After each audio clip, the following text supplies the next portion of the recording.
ಕಳೆದ ಶತಮಾನದಲ್ಲಿ ರಕ್ತದಾನ ಮಹಾದಾನ ಅನ್ನೋ ಟ್ಯಾಗ್ಲೈನ್ ಅಂದರೆ ಅದಕ್ಕಿಂತ ಶ್ರೇಷ್ಠವಾದ ದಾನ ಇಲ್ಲ ಅಂತ ನಾವು ಹೇಳ್ತಾ ಇದ್ವಿ.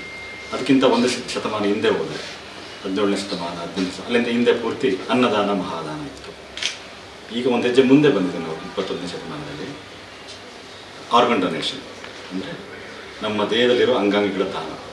ಅದು ಮೋಸ್ಟ್ ಇಂಪಾರ್ಟೆಂಟ್. ಯಾಕಂದರೆ ಇತ್ತೀಚಿನ ದಿನಗಳಲ್ಲಿ ನಾವು ನೋಡ್ತಾ ಇದ್ದೀವಿ ಕಿಡ್ನಿ ವೈಫಲ್ಯತೆ, ಲಂಗ್ಸ್ ವೈಫಲ್ಯತೆ, ಹಾರ್ಟ್ ವೈಫಲ್ಯತೆ ಅದೆಲ್ಲವನ್ನು ತುಂಬ ನೋಡ್ತಾ ಇದ್ದೀವಿ. ಲಿವರ್, ಸೊ ಎಲ್ಲವಕ್ಕೂ ಸ್ಕೇರ್ಸಿಟಿ ಅಂದರೆ ಅಭಾವ, ಎಲ್ಲ ಆರ್ಗನ್ಸ್ಗೂ ಅಭಾವಗಳು ತುಂಬ ತೀವ್ರವಾಗಿ ಕಾಣಿಸ್ತಾ ಇದೆ. ಹಾಗಾಗಿ ಹೆಚ್ಚಿನ ಈಗ ಸಮಾಜದಲ್ಲಿ ರಕ್ತದಾನದ ಬಗ್ಗೆ ಅರಿವಿದೆ. ರಕ್ತದಾನ ಮಾಡೋದ್ರಿಂದ ಒಬ್ಬರು ಜೀವ ಉಳಿಸ್ಬೋದು ಅಂತ.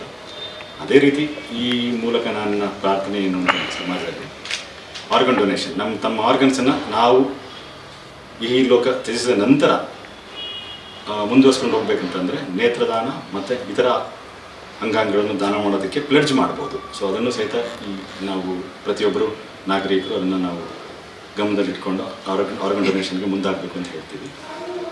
ರಕ್ತದಾನ ಆರ್ಗನ್ ಡೊನೇಷನ್ ಆದರೆ ಒಂದೇ ಒಂದು ಸತಿ ಮಾಡ್ಬೋದು ಲೈಫಲ್ಲಿ, ಮತ್ತೆ ಮಾಡೋಕ್ಕಾಗಲ್ಲ. ಬಟ್ ರಕ್ತದಾನನ ಪ್ರತಿ 3 ತಿಂಗಳಿಗೊಮ್ಮೆ ಮಾಡ್ಬೋದು. ಸೊ ನೀವು ಒಂದು ವರ್ಷಕ್ಕೆ 4 ಜನಕ್ಕೆ ಜೀವನ ಉಳಿಸ್ಬೋದು ಅಂತ ನನ್ನ ಅಭಿಪ್ರಾಯ. ಹಾಗಾಗಿ ರಕ್ತದಾನ ಪದೇ ಕೊಡುವಂಥ ವ್ಯವಸ್ಥೆ ಮಾಡ್ಕೋಬೇಕು.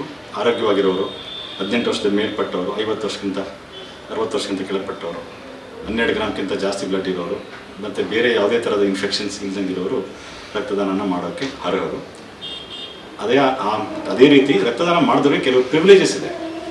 ಫಾರ್ ಎಕ್ಸಾಂಪಲ್, ಈಗ ರಕ್ತದಾನದ ಸರ್ಟಿಫಿಕೇಟ್ ಏನು ನಾವು ಇಟ್ಕೊತೀವಲ್ವ, ಅದನ್ನು ಯೂಸ್ ಮಾಡಿಕೊಂಡು we can take blood at any time at any place. ಅಂದರೆ ಬೇರೆ ಯಾವುದೇ ದೇಶದಲ್ಲಿ ಯಾವುದೇ ಭಾಗಕ್ಕೆ ಹೋದ್ರೂ ರಕ್ತ ರಿಪ್ಲೇಸ್ಮೆಂಟ್ ಕೇಳೋಂಥ ಸ್ಥಿತಿಗಳು ಸಹಿತ ಈ ರಕ್ತದಾನ ಸರ್ಟಿಫಿಕೇಟ್ನ ಅವ್ರಿಗೆ ಕೊಟ್ಟರೆ ಆ ರಕ್ತನ ನಮಗೆ ಉಚಿತವಾಗಿ ಕೊಡುವಂಥ ವ್ಯವಸ್ಥೆ ನಮ್ಮ ದೇಶದಲ್ಲಿದೆ.